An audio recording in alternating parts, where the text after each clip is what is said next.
Washington Hilton హోటల్లో America అధ్యక్షుడు Trump లక్ష్యంగా జరిగిన కాల్పుల వెనక ఉన్న భయంకరమైన కుట్ర కోర్టు సాక్షిగా బయటపడింది. అధ్యక్షుడు డొనాల్డ్ ట్రంప్ ని లక్ష్యంగా చేసుకుని కాల్పులు జరిపిన కోల్ థామస్ ఎలెన్ పై నేరాభియోగాలు నమోదయ్యాయి. ఇది కేవలం ఒక ఉన్మాది చేసిన పని కాదు, పక్కా ప్లాన్ తో, ఒక సిద్ధాంతంతో చేసిన హత్యాయత్నం అని దర్యాప్తు సంస్థలు ఫెడరల్ కోర్టుకు తెలిపాయి. నిందితుడు తన కుటుంబానికి పంపిన డెత్ మెసేజ్ లేదా మేనిఫెస్టోలో తన ఉద్దేశాన్ని కసితీరా వెళ్ళగక్కాడు. అసలు ఆ లేఖలో ఏముంది?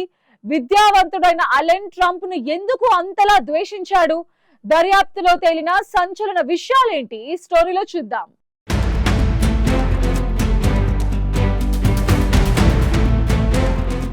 అమెరికా అధ్యక్షుడు ట్రంప్ పై జరిగిన హత్యాయత్నం కేసు ఇప్పుడు అమెరికా రాజకీయ వ్యవస్థను, భద్రతా వ్యవస్థను కుదిపేస్తోంది.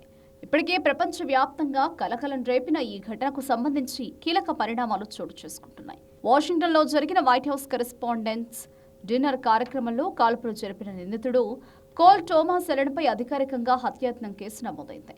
ఇది కేవలం ఒక వ్యక్తిగత దాడి ప్రయత్నం మాత్రమే కాకుండా అమెరికా అత్యున్నత పదవిలో ఉన్న వ్యక్తిపై నేరుగా జరిగిన దాడిగా అధికారులు పరిగణిస్తున్నారు. దర్యాప్తు సంస్థలు ప్రాథమిక విచారణలోనే ఇది ముందుగానే ప్రణాళికబద్ధంగా చేసిన హత్యాయత్నమని తేల్చాయి. నిందితుడు తన కుటుంబ సభ్యులకు పంపిన సందేశాల్లో తన ఉద్దేశాన్ని స్పష్టంగా పేర్కొన్నట్లు అధికారులు వెల్లడించారు. అధ్యక్షుడిని లక్ష్యంగా చేసుకుని కసితో ఈ దాడికి దిగినట్లు ప్రభుత్వ తరపున వాదనలు వినిపించిన అటర్నీలు పేర్కొన్నారు. అయితే యునైటెడ్ స్టేట్స్ సీక్రెట్ సర్వీస్ అప్రమత్తంగా వ్యవహరించడంతో ప్రమాదం త్రుటిలో తప్పింది. ఈ సంస్థ వేగంగా స్పందించకపోయి ఉంటే పరిస్థితి మరింత దారుణంగా మారేదని విశ్లేషకులు అభిప్రాయపడుతున్నారు.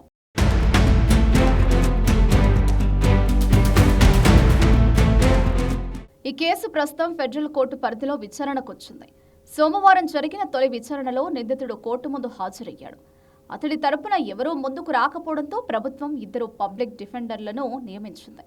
నిందితుడికి గతంలో ఎలాంటి నేర చరిత్ర లేదని గుర్తించారు. ఈ నేపథ్యంలో నేరం పూర్తిగా రుజువయ్యేంత వరకు అతడిని నిర్దోషిగా పరిగణించారని అతడి తరపు న్యాయవాదులు వాదించారు. ఈ కేసు తదుపరి విచారణ ఏప్రిల్ 30న జరగనుండగా అప్పటి వరకు అతడు జైలులోనే ఉండాలా లేక బెయిల్ మంజూరు చేయాలా అనే అంశంపై కోర్టు నిర్ణయం తీసుకోనుంది. ఇక నిందితుడిపై తీవ్ర ఆరోపణలు మోపారు. అధ్యక్షుడిపై హత్యాయత్నం చేయడం అత్యంత తీవ్రమైన నేరం. ఇది రుజువైతే జీవిత ఖైదు శిక్ష విధించే అవకాశం ఉంది. దీనితో పాటు అనుమతి లేకుండా ఆయుధాలు కలిగి ఉండడం, వాటిని ఉపయోగించి దాడి చేయడానికి ప్రయత్నించడం వంటి మరో 2 కేసులు కూడా నమోదయ్యాయి. ఈ నేరాలకు గాను అదనపు జైలు శిక్షలు, భారీ జరిమానాలు విధించే అవకాశం ఉంది. 2024లో పెన్సిల్వేనియాలో జరిగిన దాడిలో నిందితుడు థామస్ క్రూక్స్ అక్కడికక్కడే చనిపోయాడు.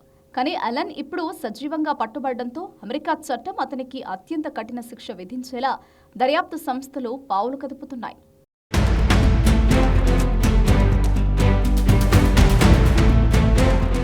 ఈ ఘటన ఎలా జరిగిందనే దానిపై కూడా దర్యాప్తు సంస్థలు కీలక వివరాలను బయటపెడుతున్నాయి.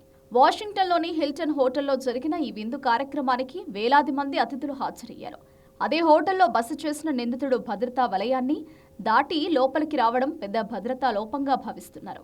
అతడు బాల్రూమ్ వైపు దూసుకెళ్లే ప్రయత్నం చేస్తుండగా భద్రతా సిబ్బంది అడ్డుకున్నారు.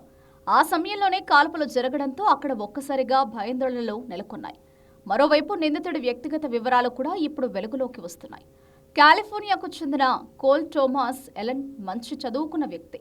మెకానికల్ ఇంజనీరింగ్, కంప్యూటర్ సైన్స్లో ఉన్నత విద్య పూర్తి చేసి ఒక విద్యా సంస్థలో ఉపాధ్యాయుడిగా పనిచేశాడు. ఇలాంటి వ్యక్తులు ఇలాంటి దాడులకు పాల్పడడం ఆశ్చర్యకరంగా భావిస్తున్నారు.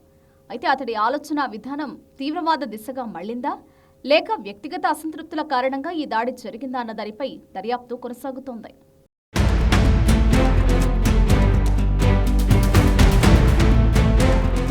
మరోవైపు అతడు తన కుటుంబ సభ్యులకు రాసిన లేఖలో ప్రభుత్వంపై తీవ్ర ఆరోపణలు చేసినట్టు తెలుస్తోంది. అమెరికాలో జరుగుతున్న పాలనను తాను అంగీకరించలేనని, అందుకే దాడికి దిగుతున్నానని పేర్కొన్నాడు. ట్రంప్ పేరు నేరుగా ఎత్తకుండా ఒక రేపిస్ట్, దేశద్రోహి, పెడోఫైల్ పాలనను అంగీకరించేది లేదని అందులో పేర్కొన్నాడు. అమెరికాలో అరాచక పాలన సాగుతోందని ఆవేదన వ్యక్తం చేశాడు.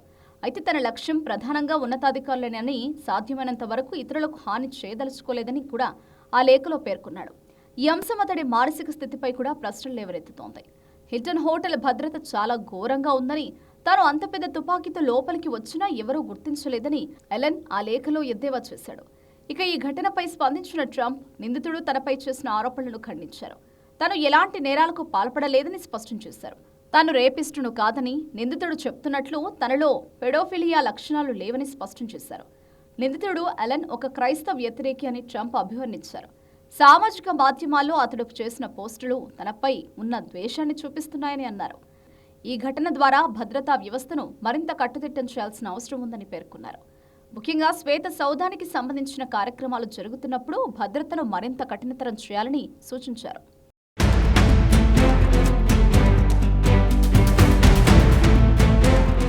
ఈ సంఘటనకు అంతర్జాతీయ స్థాయిలో కూడా స్పందనలు వెల్లువెత్తాయి. అనేక దేశాలు ఈ దాడిని ఖండిస్తూ ప్రజాస్వామ్య వ్యవస్థపై ఇలాంటి దాడులు ఆమోదయోగ్యం కాదని పేర్కొన్నాయి. ప్రజాస్వామ్యంలో విభేదాలు సహజమైనవి అయినప్పటికీ హింసకు తావివ్వకూడదని ప్రపంచ నాయకులు పిలుపునిచ్చారు. మొత్తానికి ఒక విద్యావంతుడు ఇలాంటి తీవ్రవాద భావాజాలంతో అధ్యక్షుడిని చంపాలనుకోవడం అగ్రరాజ్యంలో చర్చనీయాంశమైంది. ఏప్రిల్ 30న జరిగే విచారణలో అలెన్కు బెయిల్ వస్తుందా లేక జైలుకి వెళతాడా అనేది తేలనుంది. అమెరికా రాజకీయాల్లో పెరుగుతున్న ఈ విద్వేష సంస్కృతి ఎటు దారి తీస్తుందో అన్న ఆందోళన సర్వత్రా వ్యక్తమవుతోంది.